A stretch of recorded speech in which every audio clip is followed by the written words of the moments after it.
Welcome to the Find Your Leadership Confidence podcast with Vicki Noethling. You are about to discover impactful lessons that help you grow as an individual, grow your confidence, and find the positive and good within you, so you powerfully and authentically become the best version of yourself. Be sure you visit our website at www.findyourleadershipconfidence.com. While you're there, subscribe to us via your favorite network. Now tune in, get ready, and enjoy the journey of emerging as a leader of exception in the 21st century. Welcome, everyone, to the Find Your Leadership Confidence podcast. I'm your host, Vicki Noethling, coming to you from Roswell, Georgia. The goal of this podcast is to bring topics and guests that will empower you to become that confident leader and take your business and your life to the next level. Today, I am pleased to have as my guest Robert Poole, and let me tell you about Robert. He is the co-founder of Total Business Results. He helps entrepreneurs who are tied to their business and make transition from operator to owner so they can finally achieve the freedom they got into entrepreneurship in the first place. He is a graduate of West Point, previously an Army officer, and over 40 years of experience in helping entrepreneurs grow their companies and turn them into sellable assets that don't depend on them for day-to-day operations. Today is going to share a little bit of how to get free from your business and get back the freedom and time that most of us got into this game for in the first place. And we're going to switch it up a little bit. We're going to talk a little bit about having that freedom, but also one of the things that we hesitate to do whenever we're in business, and we have to do, and I am guilty of it as everyone, does cold calling work in this age of digital marketing? So when we talk about freedom, you really have to be able to build that business. So that's why we'll touch on those two things. And please join me in welcoming my guest, Robert Poole. Robert. Yeah, great. Well, thank you very much for having me, Vicki. You're very welcome. I always ask the easy question, where do you live? I'm in Scottsdale, Arizona. Scottsdale, nice place to be. So my cat has decided to make a home for us in the floor here. So you might see a cat going by every so often. In general, how does an entrepreneur make that transition from operator to owner? And I think sometimes it makes me think of the fact of whenever you're a new employee and you're working as part of a team, and then all of a sudden they give you that promotion, yay, oh yay, now you're the boss. I think it's somewhat similar to that because you have two different hats now that you need to know how to wear. Yes, absolutely. And, it's interesting because, a lot of us get into entrepreneurship because we're good at a specific skill, and we think, well, hey, I can take this to the marketplace and, and there's a lot of value there, which is absolutely true. But what they don't tell us is that there's a lot more to entrepreneurship than just that, using that skill and offering that value to the market if we really want to grow our business. Business is about skill sets, and they're usually skill sets that have to be learned. We're not born with skill sets. We all have to learn everything, and business is a skill set like everything else. So, when it comes to making that transition from operator to owner, as you said, it's kind of like, when you're an employee versus in management, it's a little bit different.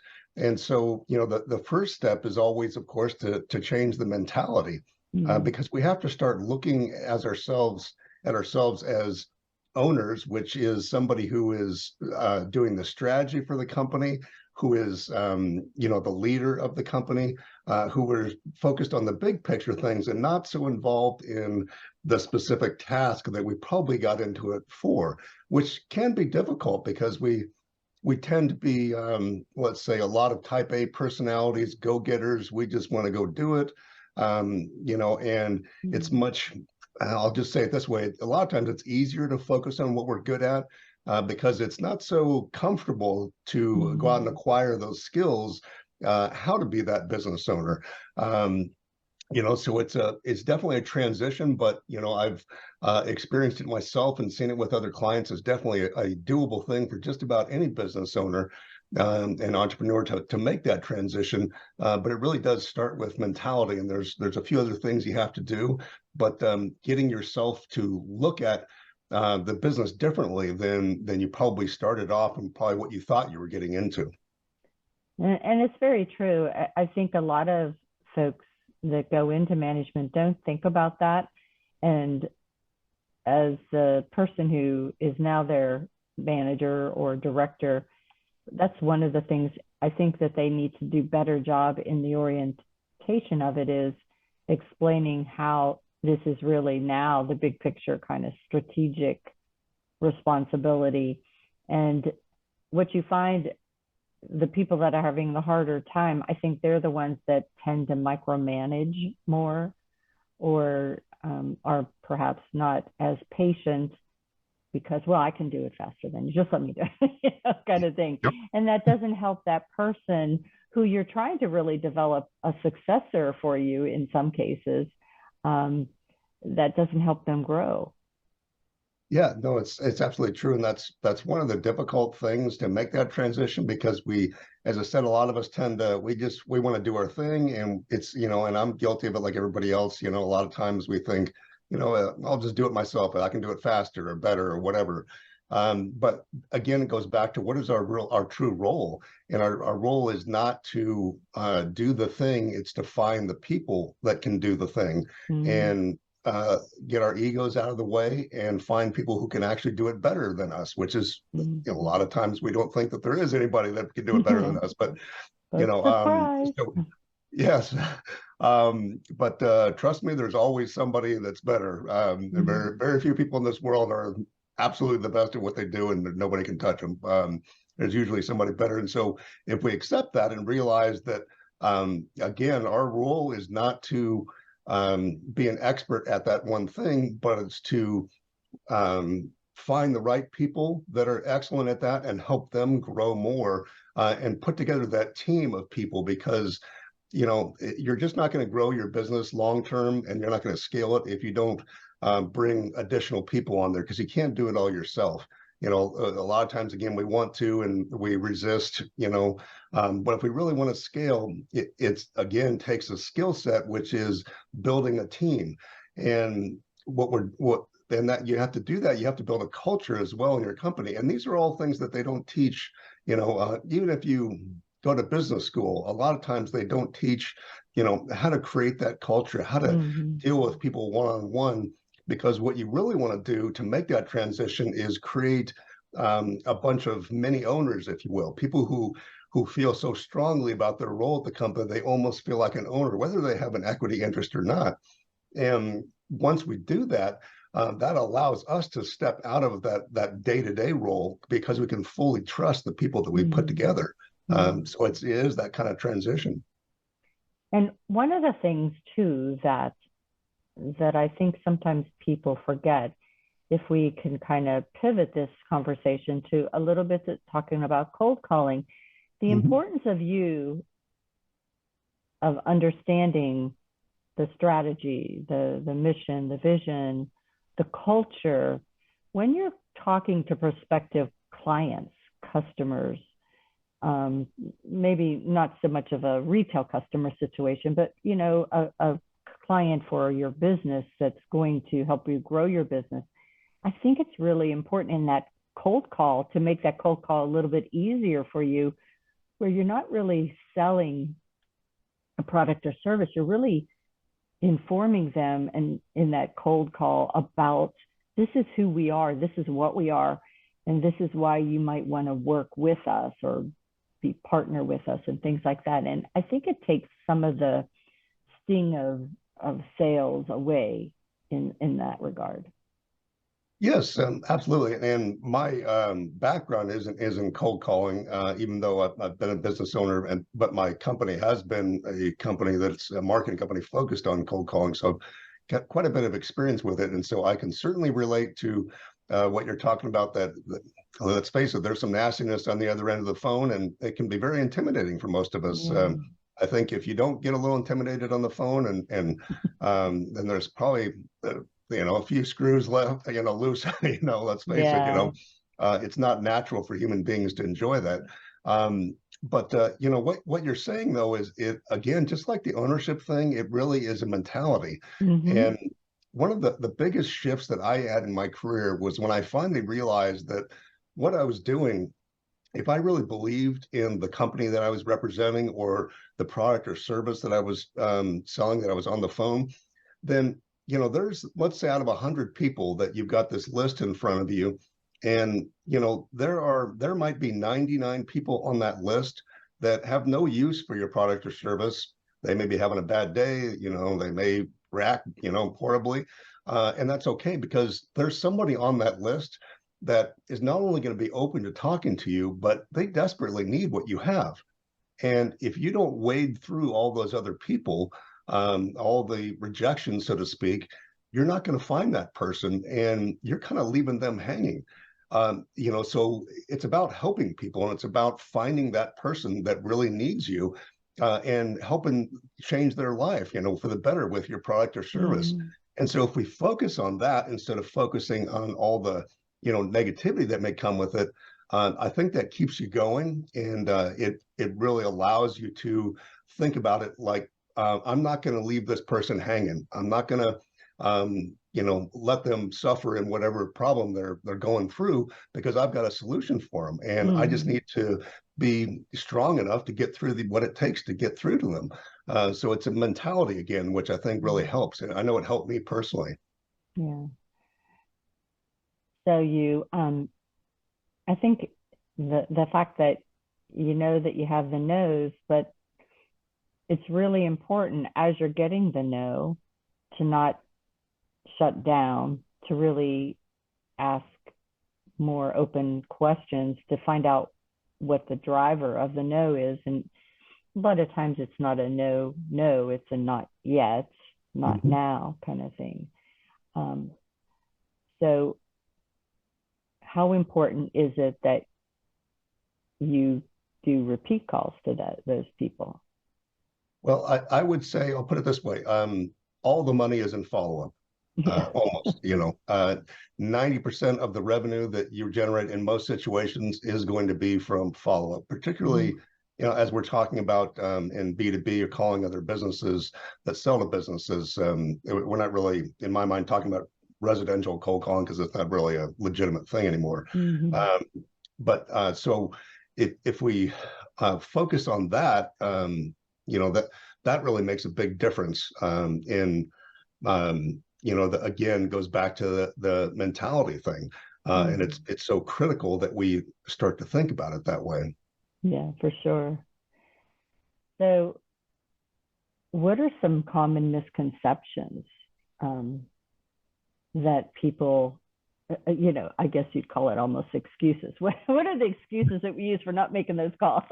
Sure. Well, it's certainly understandable, because, we're in a time where things have changed. When I started cold calling back in the 90s, you could cold call, you could send physical mailers, in the mail, and you could network and that sort of thing, but that was about it. There was no digital, marketing, so to speak. There wasn't even really email, and that was just starting to come online. And so people, I think, a lot of times have the perception that, well, you've got social media marketing and email marketing and SEO and pay-per-click and all these things that you can do, that cold calling is antiquated and it doesn't work.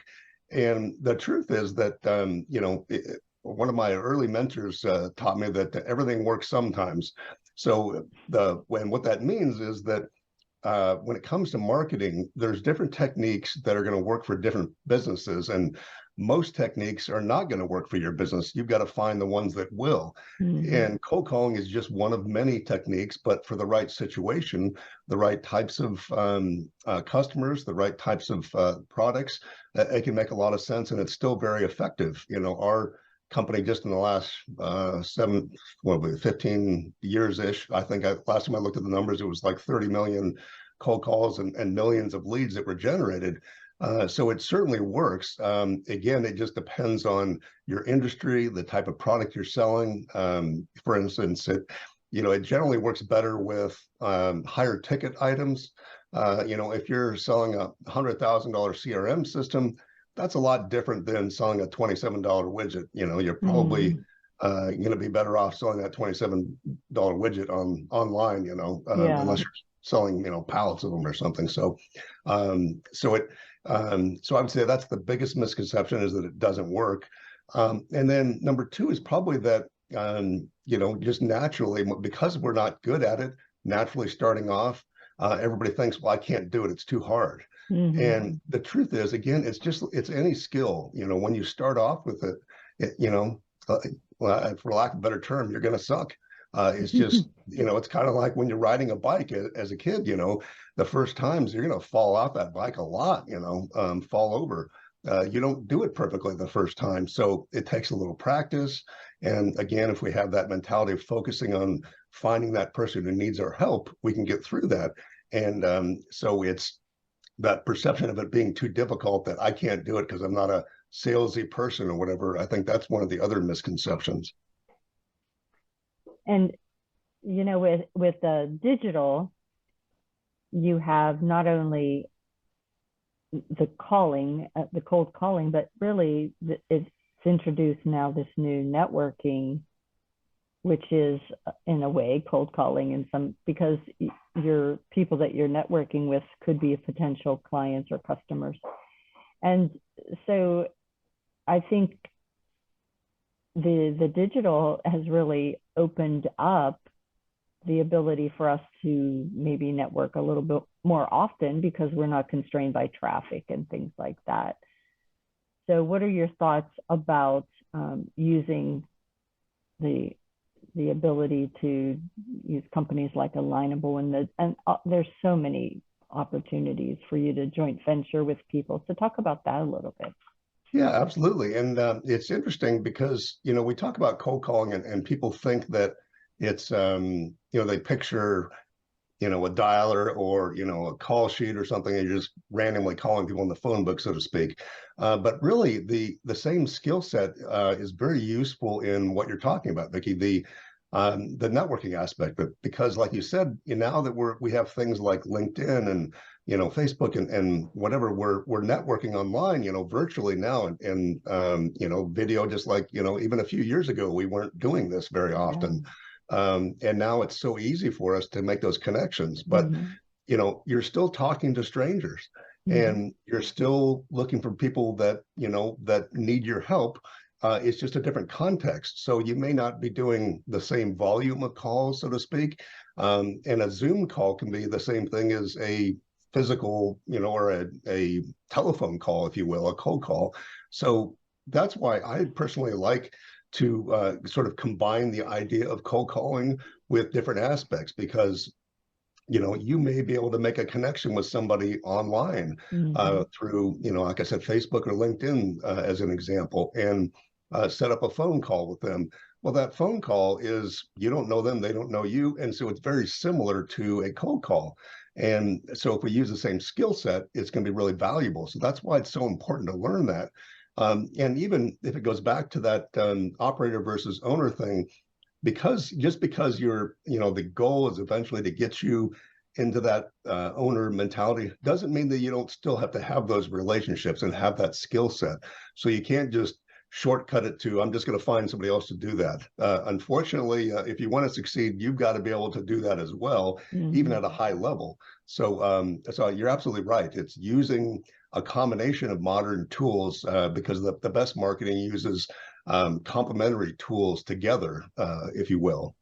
And it really does not take away the mention of the follow-up that you had before, because when you put it out there on social media, the great thing is that you could have at one time, and then 10, 15, 20,000, hundreds of people see it if you do that follow-up and keep it alive and active in the conversation going.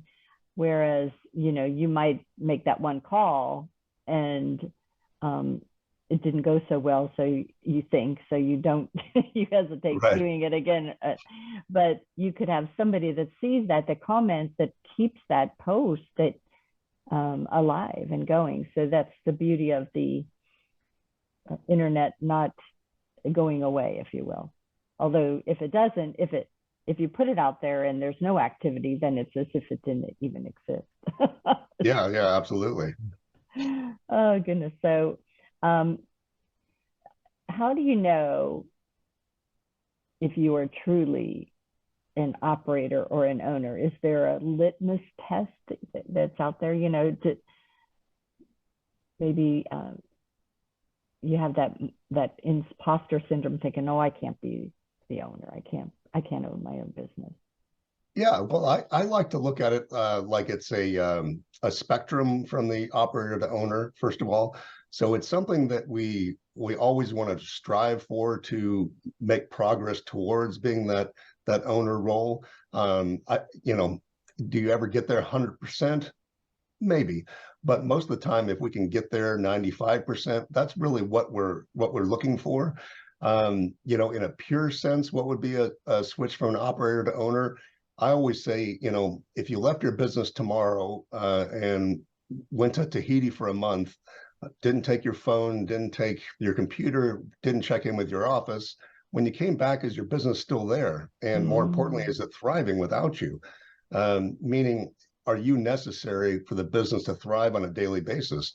And if you can step out for that period of time without, and have the team in place that continues to grow the company, you've become that true owner versus an operator. And like I said, there's spectrums of that. If you were in Tahiti and you checked in with the office once a week, and hey, everything's going great, see you in a few weeks, that's pretty good in my mind. That's about what we really want, So so that's kind of how I judge it on a rule of thumb, if you will.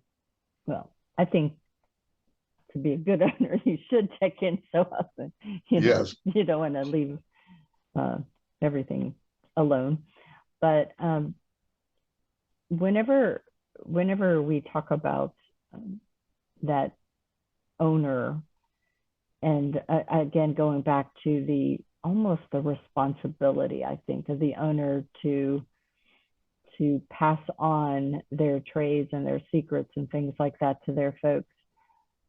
And I think in the beginning, as you do that, again, not doing the job for them, but sharing with them how to do something in those first months of being in that new role, shows, I think that really builds a trust in you and a understanding, okay, well, they do know what they're doing. And if I have a problem, I could go back and ask them about it.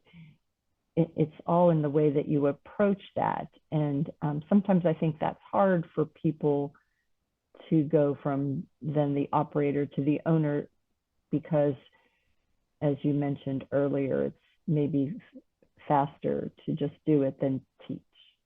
So share about that. Yeah, no, it is it can be very difficult. It depends on your personality, of course. Some of us are more pliable than others, so to speak. But that's really what it's about, because in my opinion, for a small business owner, the most important asset we have is the team around us. And that team can be one person. That team could be a couple of contractors that you use on a regular basis. So don't get intimidated. I'm thinking about, you got to have 100 people or something, because culture can be as small as one employee or something. But what you're talking about, Vicki, how you pass those skills on, in my opinion, one of the big roles that we have as business owners is to help the people that are helping us, help them grow personally. If we help them grow in their skill set working with us, you're going to create that loyalty and that mini owner that gives you the confidence that you don't have to worry, do they know what they're doing? Can I trust them? Because that's always the thing that I ran into early on as a business owner is, how do I trust this person to do what they're supposed to do without, checking on them and micromanaging? And as you learn and develop how to help people grow, that creates an immense amount of loyalty, and it creates a confidence in you. So if we focus on passing that knowledge like you're talking about, and then giving people confidence, and that gives us confidence, that takes stress out of everybody's life. And when it comes to loyalty, they've done studies, and if you ask your typical employee, what's important to you at a job, the normal thing people would say is money. I mean, that only makes sense. They're going to go with a firm that pays them more. But usually money is like third or fourth on the list. And it's usually about, how much am I growing in my skill set? What am I part of? Am I making a difference in the world? Am I making a difference at this company? So if we focus on those things as an owner, again, that helps grow them, and it helps give us the confidence to be able to relax and know that things are okay, that we don't have to be there every single minute. So it's a process. For sure. And you really, I think that when you achieve that freedom, that sense of everything is going to be okay, it does make you less stressful. I think it elongates your life. Certainly. But if you're always worrying about the business, then I think that it's time to maybe get out of the business and find something else that's going to be better for you. So do I need to have a certain level before I start to bring on employees? Yeah, I mean, obviously, it's driven by a little bit by revenue. If you have no revenue and no sales, then it's kind of hard to bring somebody on unless you've got somebody backing you, outside capital, so to speak. But so you kind of have an idea when you're in that position to be able to hire people, certainly employees. But I think the biggest thing, and I keep saying this, but it's just because I know from experience of doing it the wrong way, if we start to look at ourselves as owners and think about putting together our company in a way that is not dependent on us from day one, if we start to think, how can we put together systems, processes, documentation, things that are going to be easily transferable to others, if we start to think about that mentality of, if we can do this particular thing with 10 clients, can we do it with 100? Can we do it with 1,000? And even if you're just starting out as just you, if you start to think about things like that, that's one of the things that helped me early on. Is I tried to think, okay, should I do this particular marketing thing? Should I take these kind of clients? And it was always, well, if it works right now with 10 clients, is it going to work with 1,000? And so it goes back to the mentality. If you have that mentality from the beginning, when you bring in employees and bring in contractors, you're prepared for that, to take advantage of that, and you can speed up, and you don't have to go backwards at one point because things are such a mess. So if you start out the right way, it's a lot easier. Like I said, I've got plenty of experience in doing it the wrong way, and you can always go back and wish you'd done it, differently. But that would be my advice. Yeah, and I found that, I'm only in my third year, or second year, I guess, really. But I still have a VA, and I have a person who does my editing, because, that to me is not, those tasks are not bringing revenue in, but they have to be done. So absolutely, it's always helpful to have someone, and you don't have to, as a contractor or whatever, it's not really an employee if you're limiting the use of them. So it can be affordable. Yeah, no, absolutely. And that's that's how we started out, using contractors and, a VA, and then whatever you need. And as I said, but we have to start, if we find the right people to work with, that VA can become just like an employee.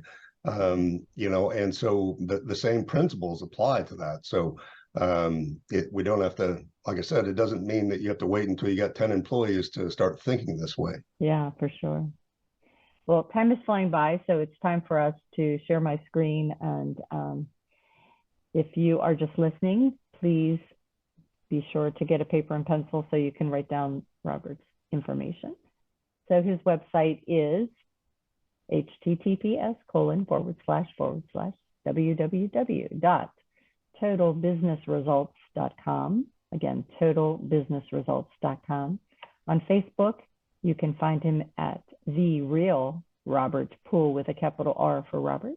LinkedIn is The Robert Poole.